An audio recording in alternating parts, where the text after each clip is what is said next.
Bismillahirrahmanirrahim. Tasim mim. Tilka ayatul kitabil mubin. نتلو عليك من نبأ موسى وفرعون بالحق لقوم يؤمنون إن فرعون علا في الأرض وجعل أهلها شيعا يستضعف طائفة منهم يذبح أبناءهم ويستحيي نساءهم إنه كان من المفسدين ونريد أن نمن على الذين استضعفوا في الأرض ونجعلهم أئمة ونجعلهم الوارثين ونمكن لهم في الأرض ونري فرعون وهامان وجنودهما منهم ما كانوا يحذرون وأوحينا إلى أم موسى أن أرضعيه فإذا خفت عليه فألقيه في اليم ولا تخافي ولا تحزني إنا رادوه إليك وجاعلوه من المرسلين فالتقطه آل فرعون ليكون لهم عدوا وحزنا إن فرعون وهامان وجنودهما كانوا خاطئين.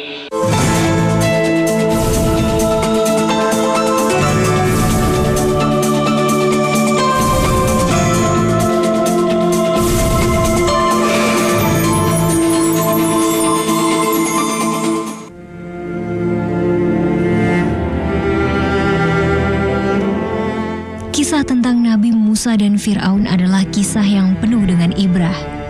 Bagi umat Islam banyak sekali pelajaran yang bisa diambil dalam kisah ini. Allah Subhanahu wa Ta'ala telah memberikan kepada manusia kisah ini agar kita tidak menjadi orang yang memiliki sifat syirik dan musyrik dengan menyekutukan Allah Subhanahu wa Ta'ala. Karena Allah sangat murka kepada orang-orang yang sombong dan menyekutukan kuasanya. Salah satu kisah yang termasyhur yang dapat kita petik pelajaran adalah kisah Fir'aun. Kisah seorang raja yang begitu kejam dan menganggap dirinya adalah Tuhan. Cerita Fir'aun juga tidak dapat kita lepaskan dari kisah Nabi Allah Musa alaihissalam yang selalu berusaha berdakwah agar Fir'aun dapat bertaubat. Subhanallah, Allah telah menciptakan bumi ini dan telah menciptakan manusia dan dibimbingnya manusia dengan para nabi. Tapi dalam Al-Quran, وَجَعَلْنَا لِكُلِّ نَبِيٍّ عَدُوًا. Allah ciptakan nabi, tapi di samping nabi itu pun Allah juga ciptakan musuh-musuh para nabi. Di antaranya, musuh para nabi ini adalah yang paling sombong, yang terkenal daripada keangkuhannya adalah Fir'aun. Al-Quran lebih daripada 70 kali menyampaikan kata-kata Fir'aun. Kenapa demikian? Agar kita mengetahui bahwa inilah akhir daripada hidup orang-orang yang sombong. Sejak kecil Fir'aun dikenal dengan sebutan Aun yang terkenal tidak bisa diatur.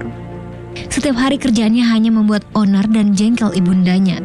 Pernah suatu ketika ibundanya jengkel dan mengejar Fir'aun untuk dibunuh, hingga ibundanya Fir'aun menyebutnya dengan nama Faraun. Sejarah Fir'aun menjadi seorang raja pun dilewati dengan susah payah. Karena Fir'aun bukan anak keturunan dari seorang raja. Bahkan ketika diusir oleh ibunya, Fir'aun bekerja sebagai pembantu tukang sayur.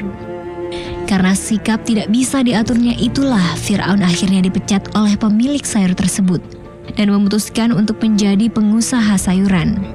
Jalan menuju singgasana raja pun ia peroleh dengan sebelumnya menjadi seorang kepala polisi dengan membuat sebuah aturan yang sangat memberatkan yang tidak memperbolehkan orang keluar seorang diri pada malam hari. Fir'aun pun menjadi seorang raja setelah ia menghukum mati seorang raja yang tertangkap keluar istana pada malam hari seorang diri.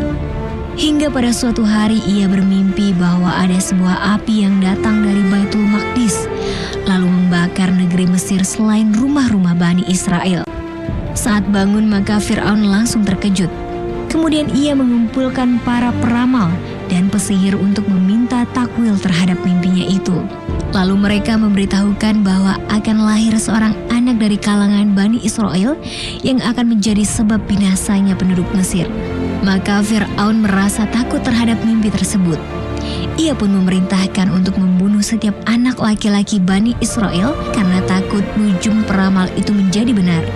Fir'aun pun menjadi tenang kembali dengan kekuasaannya sebagai raja setelah mendengar anggota kerajaannya memberikan informasi bahwasannya di wilayahnya tidak ada seorang bayi laki-laki yang hidup. Sungguh celakalah Fir'aun. Ia tidak menyadari bahwa Allah Subhanahu wa Ta'ala berkuasa atas apapun yang ia kehendaki. Tanpa disadari, raja yang kejam dan zalim ini merawat anak yang tidak ia ketahui asal-usulnya, yang ditemukan istrinya di aliran sungai Nil. Seorang bayi yang akan membuat hidupnya menjadi kelam. Kemudian Aisyah meminta izin kepada Fir'aun untuk memelihara anak laki-laki tersebut. Pada awalnya Fir'aun ingin membunuh anak tersebut, tetapi kemudian Fir'aun mengizinkan Aisyah untuk merawatnya. Nama Musa diberikan oleh keluarga Fir'aun yang memiliki arti mu, air, dan sa, pohon. Ia tumbuh menjadi pemuda yang cerdas, kuat, serta suka membela kaum yang tertindas. Hingga kemudian Musa terusir dari Mesir lantaran membela seorang dari Bani Israel yang sedang berkelahi dengan kaum Fir'aun bernama Fatun. Karena terdesak, Musa membantu kaum Bani Israel tersebut hingga akhirnya Fatun tewas di tangan Musa. Hingga akhirnya kaum Fir'aun tidak terima dan mengejar Musa dan Musa melarikan diri keluar dari Mesir. Inilah apa yang menyebabkan Nabi Musa harus pergi dan pindah dari Mesir menuju Madian, karena Nabi Musa tidak sengaja membunuh seseorang dan dia meminta ampun pada Allah Subhanahu wa Ta'ala, dan Allah pun mengampuninya. Hingga akhirnya Musa kembali ke Mesir dengan diberikan wahyu oleh Allah Subhanahu wa Ta'ala, karena diberikan perintah oleh Allah Subhanahu wa Ta'ala untuk berdakwah, menyampaikan yang hak kepada Fir'aun yang semakin hari semakin tinggi kesombongannya, dan semakin hari semakin tidak bisa dibendung kesombongannya. Allah Subhanahu wa Ta'ala mempertemukan Nabi Musa dengan Nabi Syuaib di kota Madian yang terletak di timur Jazirah Sinai dan Teluk Akabah selatan Palestina. Tetapi disinilah segala sesuatunya dimulai. Allah telah menentukan takdirnya kepada Nabi Allah Musa dengan mempertemukan jodohnya dan kenabiannya. Setelah 10 tahun meninggalkan Mesir, akhirnya Musa kembali ke tanah kelahirannya yang membuatnya mendapatkan wahyu pertama di Bukit Tur Sina. Nabi Allah Musa seperti mendengar seruan yang datang dari sebuah pohon kayu di pinggir lembah yang diberkahi Allah Subhanahu wa Ta'ala. Seruan yang didengar oleh Nabi Allah Musa adalah, "Wahai Musa, aku ini adalah Tuhanmu, maka tanggalkanlah kedua terompahmu. Sesungguhnya kamu berada di lembah yang suci tua, dan aku telah memilih kamu. Maka dengarkanlah apa yang akan diwahyukan kepadamu. Sesungguhnya aku ini adalah Allah, tiada Tuhan selain aku. Maka sembahlah aku dan dirikanlah sholat untuk mengingat akan aku." Itulah wahyu pertama yang diberikan Allah kepada Nabi Musa, sekaligus sebagai penanda bahwa Musa adalah Nabi dan Rasul yang telah ditunjuk oleh Allah di Bukit Tur Sina. Dengan dibekali 2 mukjizat untuk menghadapi Fir'aun yang kejam, takabur, dan zalim. Inilah wahyu yang pertama kali yang Allah berikan, atau mukjizat yang Allah berikan kepada Nabi Musa alaihissalam dengan 2 mukjizat. Apa? 1 yang terkenal, tongkat menjadi ular. Yang keduanya adalah cahaya yang keluar dari tangannya. Dan ini semuanya bukan untuk apa-apa, tapi untuk memberikan mukjizat kepada Nabi Musa demi menghancurkan ataupun meluluhkan daripada kesombongan Fir'aun yang ada. Dibekalinya Musa dengan mukjizat untuk menghadapi Fir'aun yang durjana. Nabi Musa memperlihatkan mukjizat yang Allah berikan kepada Nabi Musa, yakni tongkat menjadi ular.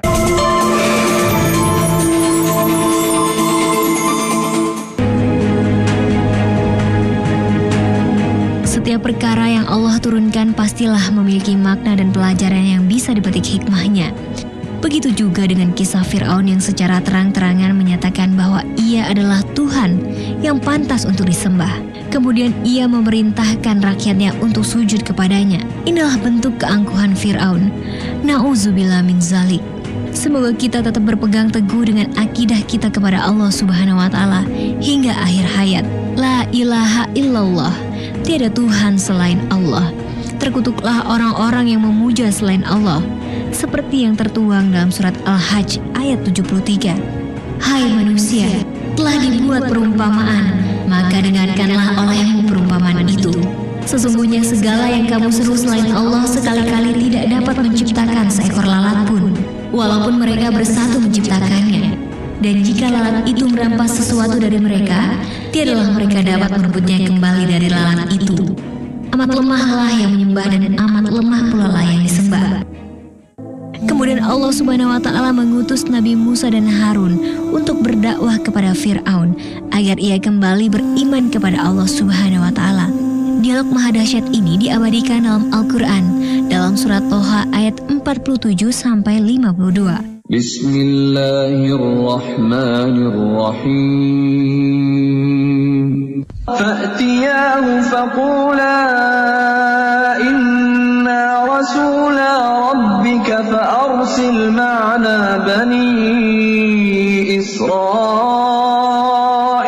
wa la tu'adzibahum qad ji'naka biayatin min rabbik wassalamu ala man ittaba'al huda inna qad uhiya ilayna annal 'adzaba 'ala man kadzdzaba wa tawalla qala faman rabbukuma ya Musa qala rabbuna alladhi a'ta kulla shay'in khalqahu thumma hada qala fama balul qurunil ula qala ilmuha 'inda rabbi fi kitab la yadhillu rabbi wa la yansa. People to follow their gods. Let us follow ours. Let us go into the desert for 3 days to worship. And then what? You will willingly return. Perhaps in that time you'll change your mind. I doubt it. Enough! Mendengar dalil-dalil yang dikeluarkan Nabi Musa alaihissalam, Fir'aun seperti mati kutu dibuatnya. Sebagai raja yang memimpin Mesir dan tidak ingin dibuat malu, Fir'aun berkata bahwa Nabi Allah Musa adalah orang gila dan apa yang Nabi Allah Musa sampaikan adalah tipu daya belaka. Dan menentang Nabi Allah Musa dengan membuktikan segala yang telah diucapkannya. Segeralah Nabi Allah Musa alaihissalam melemparkan tongkatnya dan berubah menjadi ular yang sangat besar yang membuat Fir'aun kaget dan lari dari singgasananya. Fir'aun yang tidak percaya dengan apa yang diperbuat Nabi Allah Musa, ia meminta agar Nabi Musa menunjukkan mukjizat lainnya. Faqul hallaka ila an tazakka wa ahdiyaka ila rabbika fatakhsha. Dan apa yang terjadi? Fir'aun aba wastakbar. Dia tidak mau untuk taat mendengarkan Musa. Nabi Musa memperlihatkan mukjizat yang Allah berikan kepada Nabi Musa, yakni tongkat menjadi ular, keluar cahaya dari tangannya. Maka Fir'aun pun dia sudah tidak bisa melakukan apa-apa. Kekejaman Fir'aun semakin menjadi-jadi dengan terus menganiaya kaum Bani Israel. Melihat kejadian ini, Nabi Allah Musa alaihissalam berdoa kepada Allah Subhanahu wa Ta'ala seperti yang ada di dalam surat Yunus ayat 88. Musa berkata, "Ya Tuhan kami, sesungguhnya Engkau telah memberi kepada Fir'aun dan pemuka-pemuka kaumnya perhiasan dan harta kekayaan dalam kehidupan dunia. Ya Tuhan kami, akibatnya mereka menyesatkan manusia dari jalan Engkau. Ya Tuhan kami, binasakanlah harta benda mereka dan kunci matilah hati mereka. Maka mereka tidak beriman hingga mereka melihat siksaan yang pedih." Maka Allah pun mengabulkan permohonan Nabi Allah Musa dengan mengirimkan bencana ke Mesir.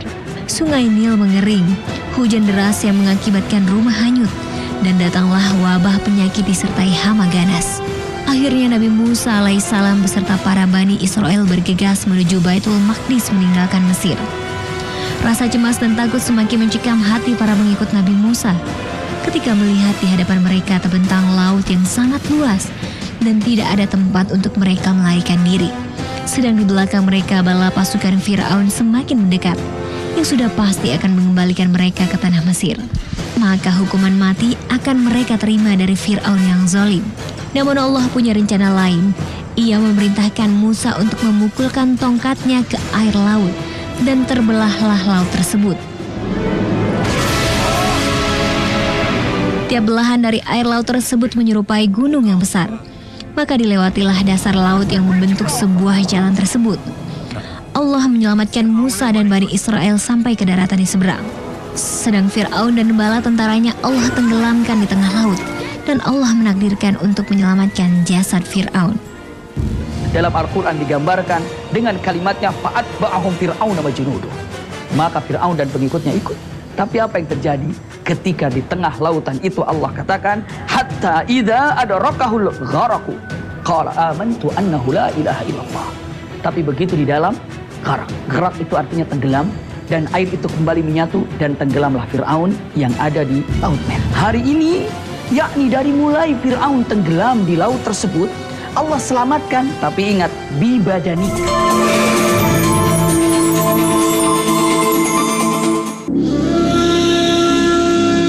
Sesungguhnya pelajaran apa yang hendak disampaikan Allah Subhanahu wa Ta'ala pada kejadian ini? Tidaklah Allah menyelamatkan Nabi Musa dan para tentaranya dari kejaran Fir'aun tanpa hikmah di dalamnya. Di dalam bukunya Al-Quran dan Ilmu Modern, Dr. Morris Bucay mengungkap kesesuaian informasi Al-Quran mengenai nasib Fir'aun setelah ia tenggelam di laut. Dan realita di mana itu tercermin dengan masih eksisnya jasad Fir'aun tersebut hingga saat ini. Ini merupakan pertanda kebesaran Allah Subhanahu wa Ta'ala saat berfirman, maka pada hari ini kami selamatkan badanmu, supaya kamu dapat menjadi pelajaran bagi orang-orang yang datang sesudahmu. Dan sesungguhnya kebanyakan dari manusia lengah dari tanda-tanda kekuasaan kami. Falyawma nunajjika bibadanik. Hari ini, yakni dari mulai Fir'aun tenggelam di laut tersebut, Allah selamatkan, tapi ingat, bibadanik.